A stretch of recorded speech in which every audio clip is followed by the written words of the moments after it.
Hello everybody, it's Heather and Walt, and we are here with you tonight out in the race shop. And what are we doing, Walt? We're going to bleed some brakes on the 358 car, my small block car. Just kind of wanted to show the importance of bleeding brakes. We did one a little bit a while 2 years ago. Yeah, 2 years ago. I just wanted to show you like the initial, what we do might not be what somebody else does. Some people use a vacuum bleeder, gravity, let them gravity bleed. We do it the old school way. I make Heather get her leg workout in.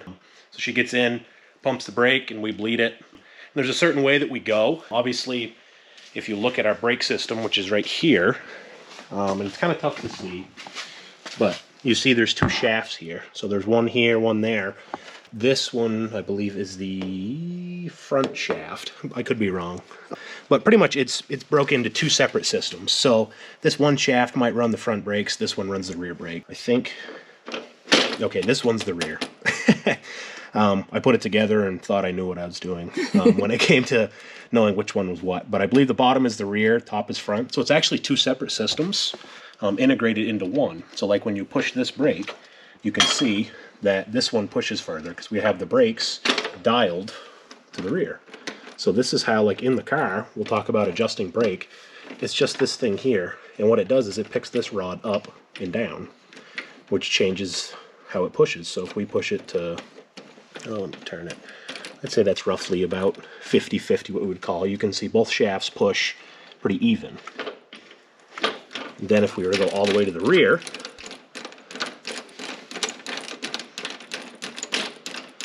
that's pretty close. You'll see this one pushes farther. So what it's pushing more rear brake pressure. So it's pretty much, all it is a big proportioning valve. And we tune on this a lot during the races, as the track slickens up, put front brake in. If it's hammered down and you need something just to kind of turn the car, we might put rear brake in. So there's stuff like that. But this is a super crucial part of the car when we're putting something together. One, because it's really tight. I mean, right now we can walk up to it. When you put the body on, it's shoved down in there. So it takes a little bit if you have something happen like we did a couple years ago at the track. It's an absolute nightmare playing with the brake system. So we'll show you, how we bleed it. I always start with the front brakes because we have to push the farthest.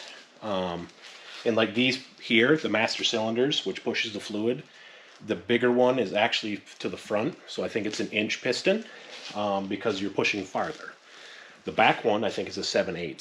So for somebody ordering master cylinders, 1 inch always goes to the front, 7/8 to the back. And some guys run them a little different, but for the most part, the bigger one's always going to go to the front because you have to push brake fluid from here all the way to there, where instead with the rear, you're pushing from here to here.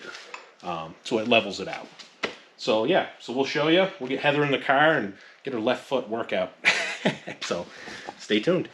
I've been bleeding brakes for years. Late models, NASCAR Busch North Series cars, years. So I take my job here in the shop very seriously, right? Yeah. Walt? More it's like I don't want to get in and do it. So when it comes to bleeding brakes, is obviously we have to put fluid in. On the newer Bicknell cars, the fluid things are actually up here. But this one's an older one, it's a 22, so they're down here. So we put fluid in, and then we always take the caps off. And we didn't know that until we had a problem. So what happens is, and I don't know if I can do this with one hand, we'll try, is this rubber here will come out, and Willwood has changed it now. I don't think I can get it out.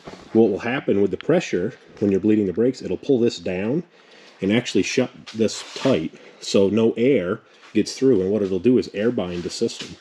So we kind of learned that the hard way, so now when you're bleeding brakes on anything, make sure to take the caps off, unless otherwise told. It'll save you a lot of nightmares. We worked for 2 nights figuring out what was going on Dad's car a couple years ago, and it was simply, we had the caps on and these were sucking shut. So what I do is I always start on the right front corner on the outside, out here. And before we do that, Heather needs to turn the brake adjuster all the way up. So, like in here, Is that up or? Nope, that's down. So up is to the left. So we'll go all the way up.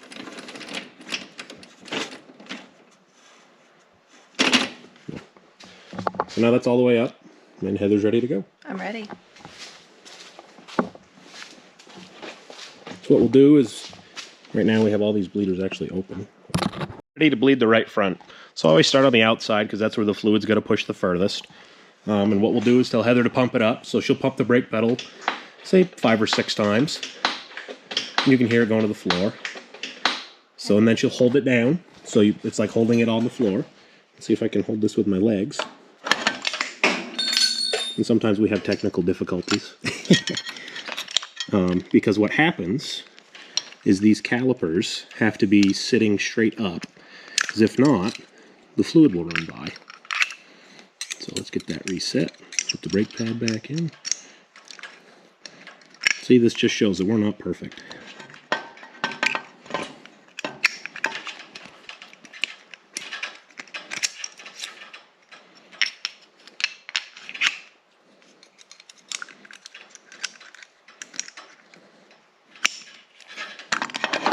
What I do is kind of hold it on the tie rod.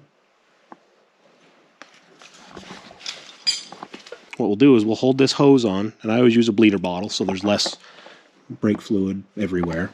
So you hold that on, and probably we're going to get straight air because the system is completely dry. So we got nothing. So we'll do this 5 or 6 times, and we'll skip over that. We've pumped it up. We've gotten some air out. So you can see I've got a little bit of fluid. So go ahead and pump it up, Heather.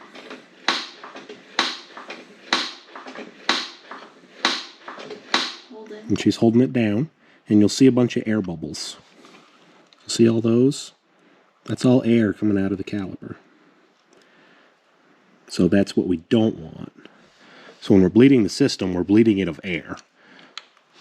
So then we've got you can see the air bubbles, and then you can see the brake fluid. So go ahead again.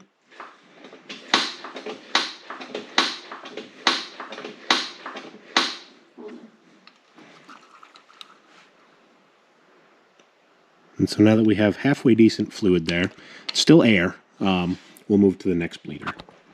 And we'll do the same thing. So then, as we go on, we kind of push it up, you know, and the fluid comes up, so the air comes up evenly. So what we do is, like, I'll do this corner, and then I'll go to the next bleeder, then I'll go to the left front, get those close, then I'll go to the back, we'll adjust the thing down, go to the back, kind of get those started. And once you have fluid coming out of all of them and you have some air, then it's easier to get the rest of the air out. Kind of a lengthy process, so we're not going to show the whole thing. But this is how we do it. And one thing, I think I had kind of touched on it before, is you got to make sure to keep your calipers up so the air goes up. If you set it straight, so it says Willwood here, if that was parallel, get the camera adjusted, if that was sitting up here where my hand is, the air would float to the top of the caliper. So you wouldn't get all the air out, and you would still have air, which makes you lose pedal. So when you lose pedal, you don't have brakes. And brakes are important in a race car. As much as some people might not think they are, they're definitely very important, especially in the slick at a place like Devil's Bowl. So we'll keep going, and then we'll go to the rear. That's a little different looking caliper, and then we'll kind of wrap this video up because it's just a tech tip video. And maybe we'll show you some other stuff too of what we've been doing. We're getting closer with the car. So we'll go from there. So probably we'll just do a time lapse from here.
Okay, so Heather's leg's about ready to fall off, right? No, it's okay. It's not too bad. No. So we have brake pressure now. We bled all the air out. I wasn't going to drag you through that because it took, I don't know, half hour. So it's not really a lengthy process, but to video, you'd be sleeping by now. You might already be. You know, maybe I'm not that cool on the video stuff. Oh my God. So we got brake pressure now. We got everything adjusted. So now this stuff works correctly. The other thing that I have in this car that I've never had before is a right front brake shut-off, an electric one. So it's pretty neat. So we were playing with it. So all you have to do is flip this switch, and it shuts the right front brake off. A lot of people might be going, why do you want to shut the right front brake off? Well, it actually will help the car turn in certain instances. Being an asphalt guy, I'm a four-wheel brake kind of guy, but it came with the car, so I put it in. I have another extra fancy light. So, and then we got the dash all wired up now too. So that's pretty neat. We got some long acre gauges, new tail tack, and stuff like that. So pretty cool. So that's that. Like I said, importance with this stuff is make sure to take your caps off. And then when you're done, make sure to clean everything up. Use a good brake cleaner. Don't buy the cheap stuff. We did that a couple of years ago at Lebanon Valley. We bought it at, I think, our local Runnings or something. It was cheap, like $2 chuck stuff. And we bled brakes, had a little bit of brake fluid on the rotors. And both Dad and I came in and went, we have no brakes whatsoever. What had happened is it had kind of coated the rotors and it never, like, evaporated. So we always use the CRC stuff in the red can. Works really well. Then we use a Wilwood high temp brake fluid, 570 degree stuff. It's a .5. So this stuff's good. Like the .3 is not. It's all right, but the stuff gets hot. So you want to use a good brake fluid that's high temp. Like in the asphalt stuff, we use a 600 because those brakes get super hot. And some guys use even more expensive stuff. Obviously, the higher the temp, the higher the price. I think this is like $10 a bottle. Your average brake clean in a big bottle for your car is probably a quart for like $6. So importance of that stuff. And then yeah, this is the brake clean we use. You know, and it's expensive, but it works really well. We use a lot of it even cleaning parts because it takes away oil, stuff like that. I have seen a thing. Do not ever spray brake clean and then weld. This stuff will make you super sick. Yeah, I learned that. Not that I've done it, because I never thought that made sense, but I've seen a guy that got super sick from welding. He sprayed brake clean on whatever to clean it, and it was this stuff here, the chlorinated stuff, and it reacts with the argon and creates like a mustard gas. So one safety thing for you guys welding or whatever, don't use brake clean. Make sure to grind, wire brush, do that. Don't be spraying stuff like this on it before you weld. Because you think about it, you're arcing with gas and just not good. But yeah, it can create like a mustard gas, which could kill you. Yeah, or make you super sick. You know, that's what they used in World War II. So yeah, so don't be doing that. I just learned that too. I think it was YouTube or TikTok thing I was watching, you know, for some of you welders and stuff like that. Or somebody just out in the shop like us welding, you might go, oh, that needs to be cleaned up and brake clean it and then try and weld it. Don't do that. It's super toxic. If you know who posted that video or whatever, feel free to tag them too. Yeah. Don't know who it was. Yeah, we like seeing stuff like that because that's not something that, you know, a backyard welder, I guess, or, you know, a hobbyist or something, they might not know that. Not that you should be spraying anything flammable before you weld. That too. That That's kind of makes what sense. I was But thinking. sometimes you get going, I know, sometimes you get going, you don't even think, but could be super hazardous to you. So yeah, in closing, it was probably a little bit of a boring video, but it's something we have to do, you know, when we bleed brakes, stuff like that. As you can see, we're waiting on power plant to come in, and we're almost to the point of getting the body and stuff set, mounted and bringing it up to have it wrapped. I actually just got it Friday from Elmo Speed and Supply. We got some new shocks coming too, because we can upgrade our shocks. We'll show you that stuff too. Another difference of steel body shock to aluminum body shock. So that's pretty neat. So yeah, I mean, as you can see, the shop's an absolute mess, kind of. The table's got stuff all over it. Dad's been working on doing some stuff before he goes on his cruise. He's got a cool vacation scheduled. We'll be at Albany practicing with the crate cars. So he'll be on the boat soaking up the sun, and we'll be at Albany eating dirt. Walt, Kayla, and Heather. Yeah, Walt, Kayla, Heather, and I think Stu. Good. So, and maybe Mike Mann. Mike's going to help us, so we'll see him a little bit more. Probably some people don't really know him. He's at the 200 with us. He's the guy that's bigger than me. He's the one that we did the body for. Yeah, he did the street stock body. That's right. Yeah. So he's taking a year off from racing this year. He's actually having another baby. So he's got some life stuff. So he said, "Hey, I'll help you out this year." So yeah. So things are coming along. We got like 3 weeks till practice. Yep, 3 weeks. It's probably what we'll do. We still have to put the crate motor in Stuart's car, the 77. So maybe we'll do a video on that. There's some cool stuff like the flywheel, making sure the starter lines up, stuff like that.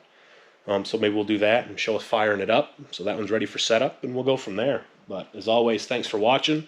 Make sure to like, subscribe, comment. Somebody actually did reach out in the last video about fixing the tack, and I have called them, and thank you very much to everybody that sent me a message. There's a company out in California. Actually, one guy from out in Australia sent me a message. His name's Mark. He's been watching us since we started, so that was really cool. Him and a couple other guys from around here said, "Hey, send it to this guy. He'll get it fixed." So I had that sent out. Thanks for saving me $400. Yes, so we'll have an extra tack now. So yeah. So as I said, thanks for watching. Make sure to like, subscribe, and we'll see you next time. He's checking my work. Make sure I did a good job. Absolutely. Uh-oh. It doesn't look good. We're good. We're good.